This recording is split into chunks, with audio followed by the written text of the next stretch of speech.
Corona क्या क्या side effects दिखा रहा है। बहरहाल ब्लैक फंगस के प्रकोप को देखते हुए एम्स ने कुछ गाइडलाइंस जारी की हैं जो ब्लैक फंगस का पता लगाने और उसके इलाज के दौरान मदद कर सकती हैं।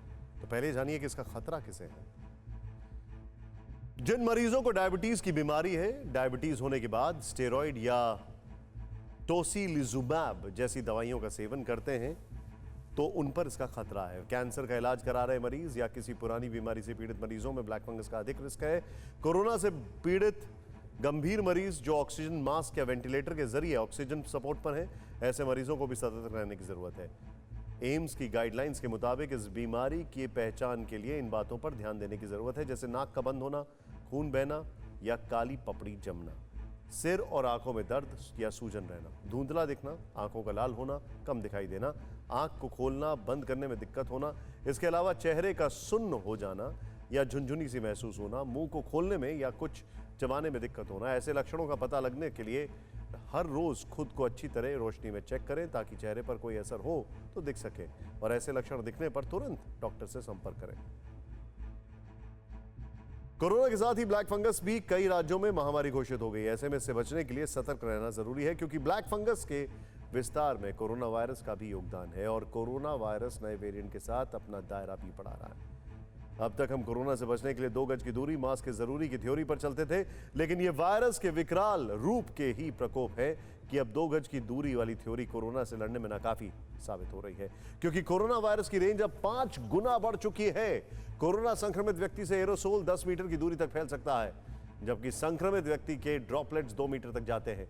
ऐसे में सरकार ने इस रिसर्च के आधार पर नई एडवाइजरी जारी कर दी है, लेकिन ये एडवाइजरी प्रधानमंत्री के प्रमुख वैज्ञानिक सलाहकार के विजय राघवन के ऑफिस से जारी की गई है, जिसमें वायरस के बढ़ते दायरे को सख्ती बरतने की बात कही गई है।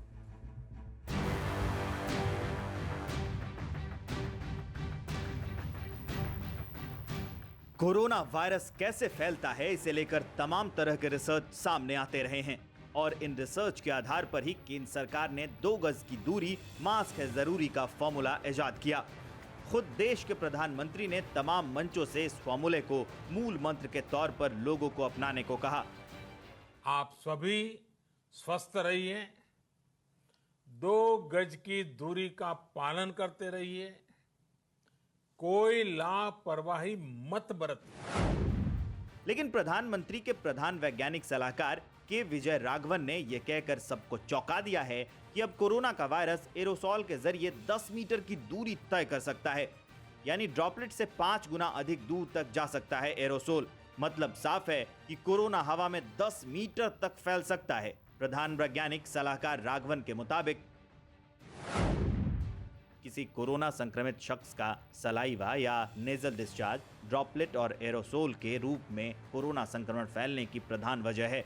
ड्रॉपलेट जहां 2 मीटर तक जाकर सतह पर बैठ जाता है, वहीं एरोसोल 10 मीटर तक हवा में फैल सकता है। जिस तरीके की नए रिसर्च सामने आ रहे हैं उसके हिसाब से उन्होंने कहा है कि अब कोरोना का 2 चीज होता है, एक तो ड्रॉपलेट और दूसरा एरोसोल।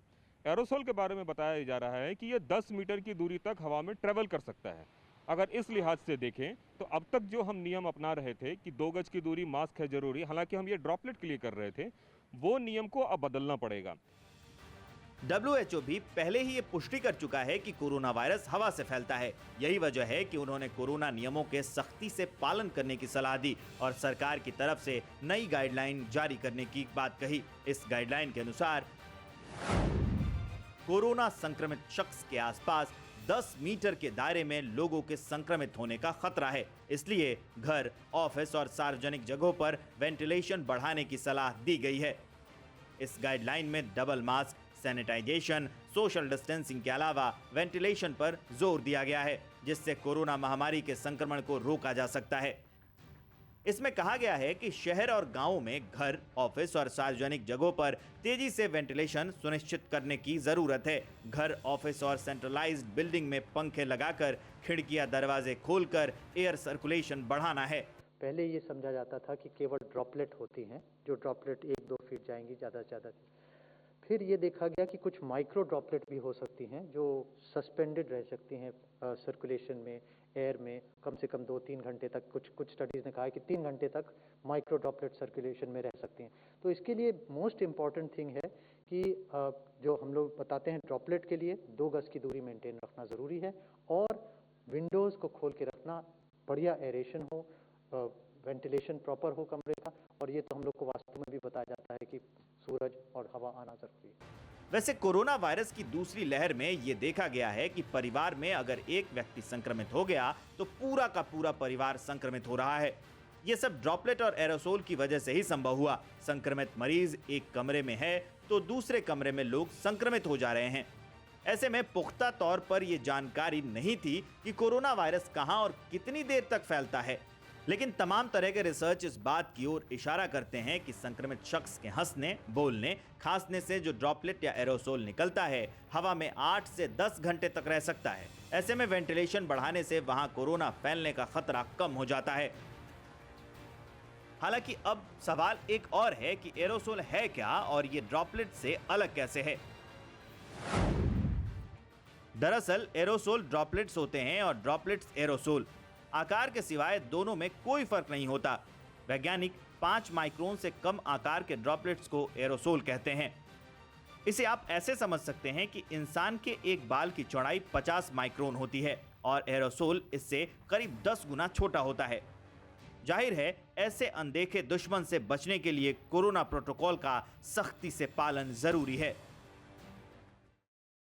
परवाह देश की, सोमवार से शुक्रवार रात 10 बजे TV9 भारतवर्ष पर।